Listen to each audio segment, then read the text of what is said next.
on voit pas super bien dans le film, mais quand même, mesure à peu près, on estime sa grandeur, entre 2,70 m à 3,30 m. C'est quand même un bon bonhomme. Hein.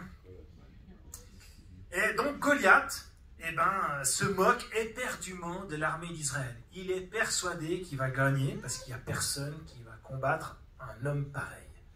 C'est pas possible. Humainement, c'est pas possible qu'on obtienne la victoire sur un type pareil. C'est juste impensable.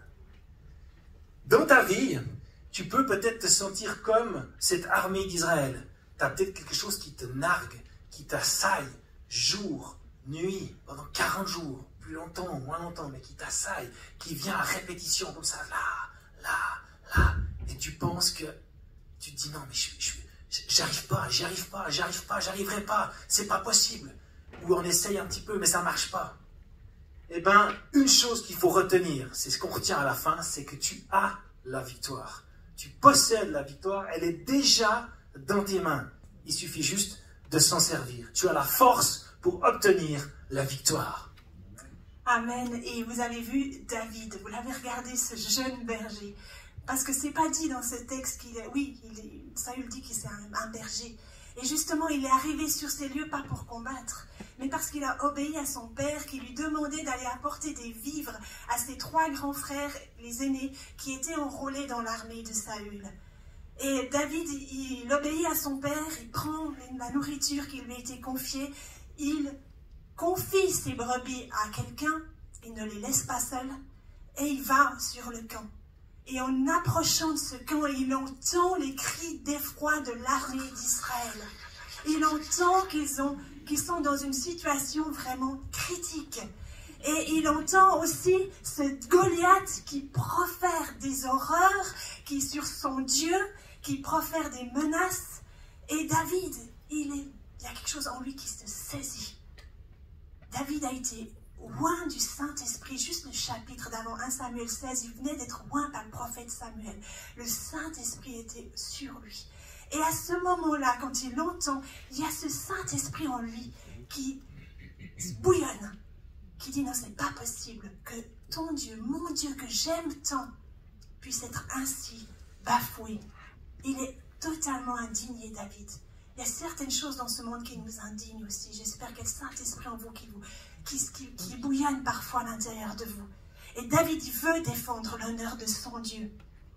Mais dans le texte de la Bible, et ce qui n'est pas relaté au cinéma, c'est que son frère aîné, Eliab, celui qui est chef de famille quand le père n'est pas là, il entend ce que veut faire son petit frère, le petit dernier, celui qu'on a un peu oublié là.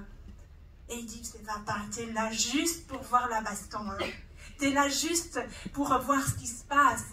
T'es malicieux. Tu viens nous voir faire dans les toilettes, faire dans les frocs, parce qu'on a peur de ce bonhomme. Et tu as certainement laissé les brebis tout seul, je te connais. T'es qu'un petit morveux.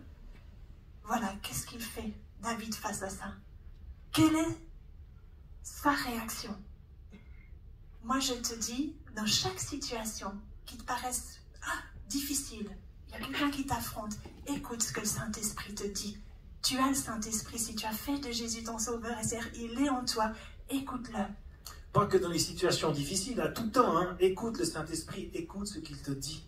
C'est toujours un bon conseiller. Comme on l'a chanté, Dieu est bon, il est toujours bon avec nous, donc c'est un bon conseiller. Il ne peut donner que des bons conseils.